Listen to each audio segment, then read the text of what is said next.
ಅದು ತೆಂಗಿನಕಾಯಿ ತಿನ್ಬಿಟ್ಟು ಅಲ್ಲಿಂದ ಹೋಗ್ಬಿಡುತ್ತೆ. ಆ ತೆಂಗಿನಕಾಯಿ ಸಿಪ್ಪೆಯನ್ನ ನೋಡಿದ ತಕ್ಷಣ ಟೀನುಗೆ ಒಂದು ಐಡಿಯಾ ಬರುತ್ತೆ. ಮತ್ತೆ ಅದನ್ನ ಎಲ್ಲಾರ ಹತ್ರ ಹೇಳುತ್ತೆ. ಅದು ಆ ಸಿಪ್ಪೆನ ತಳ್ಕೊಂಡು ಅಲ್ಲಿಂದ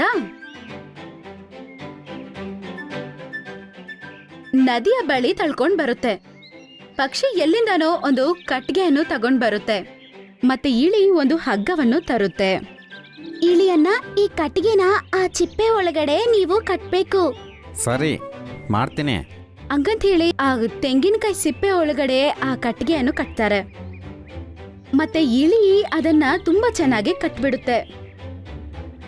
ಹಂಗ್ ಮಾಡಿದ ತಕ್ಷಣ ಅವ್ರೆಲ್ಲರಿಗೂ ಒಂದು ದೋಣಿ ತಯಾರಾಗತ್ತೆ. ಆಮೇಲೆ ಅವರು ಅದನ್ನ ಎಳ್ಕೊಂಡು ಹೋಗಿ ನೀರಲ್ಲಿ ಹಾಕ್ತಾರೆ.